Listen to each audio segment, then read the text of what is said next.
That means for every dollar increase in the price of silver, the longs will make 675 million and the shorts will lose 675 million. And they said, if you think we have enough silver to go green, you're living in la la land. And that hit me hard. I was like, geez, but the numbers don't add up.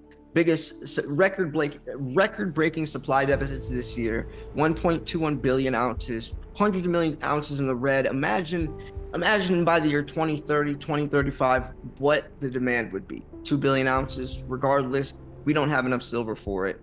And once people realize that, truly realize that, or big tech realizes that, I feel like the producers will turn into the consumers and the consumers will turn into the producers. People like me, almost you and I, but people like us watching this video will be able to sell it to people that need it, right? Well, not only that, you listen to Keith Neumeyer's a buddy of mine, and he's a CEO of First Majestic Silver. He's a great dude. Yeah.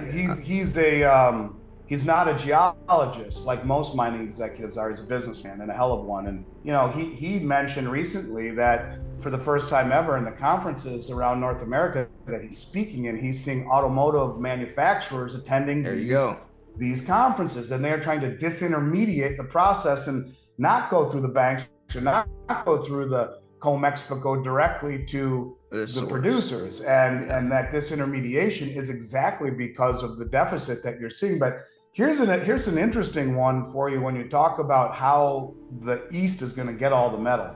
There's something called arbitrage, and most people know what that means. For those who don't, that means if you have two different exchanges, one exchange is selling it for X and the other exchange is selling it for maybe X plus 1 or X minus 1 or 2 or 3.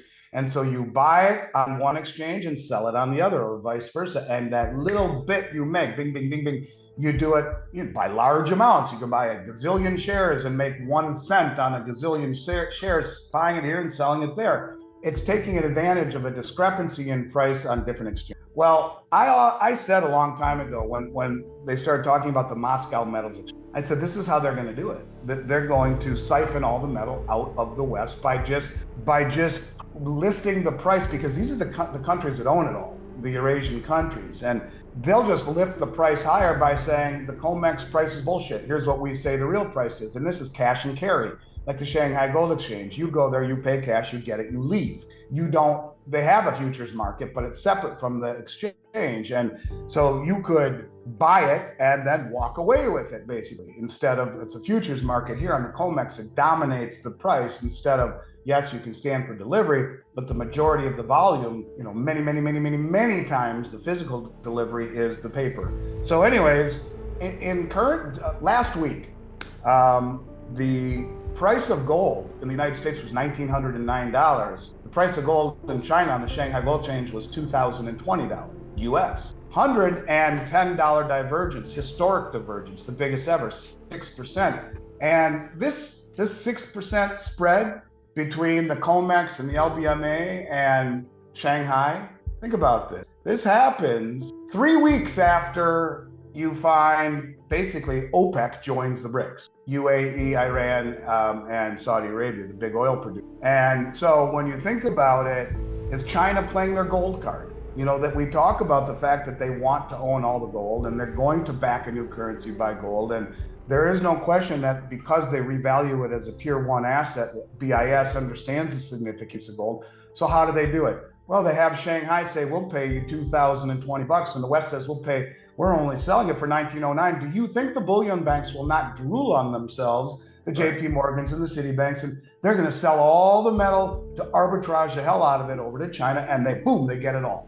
And it's crazy. It's absolutely insane that this is happening. And I don't know if it's just an odd moment because of, some people say it has to do with import or export restrictions or dollar restrictions, whatever it is. I think it will open their eyes and say, well, this is how we get it all. We just make the price way higher than the bullshit Western system says, and then they'll arbitrage it all. And we'll just stand for delivery off the LBMA and the COMEX and take it all anyway. And so we are entering that period of time where, it's going to disappear. One other thing you mentioned Ted Butler, and I give him credit. The guy has stick-to-itiveness. My 6th grade teacher always used to say, you need stick-to-itiveness. whatever, I guess it's a word if you think about it, but I give him credit. He sticks to it as it comes to analyzing the COMEX market. It's a tough game because it's the same thing.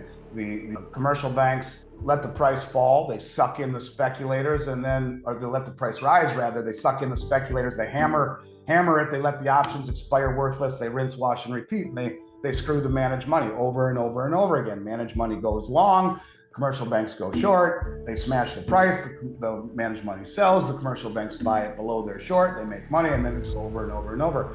But you can't do that when the supplies are disappearing. When the exchanges are bleeding it away, you have nothing to deliver when they stand for delivery. So check this out, what Ted Butler said, and then you can comment on it. The true exposure of the call options on COMEX is only 25,000 contracts of the more than 70,000 contracts of total call option open interest. That would bring the total COMEX futures and call options short exposure to 135,000 contracts, 110,000 futures contracts plus 25,000 call option contracts, or 675 million ounces. That means for every dollar increase in the price of silver, the longs will make 675 million and the shorts will lose 675 million. At a $5 price increase, it would amount to more than a $3.4 billion gain and loss, while a $10 increase would amount to a collective gain and loss of $6.75 billion.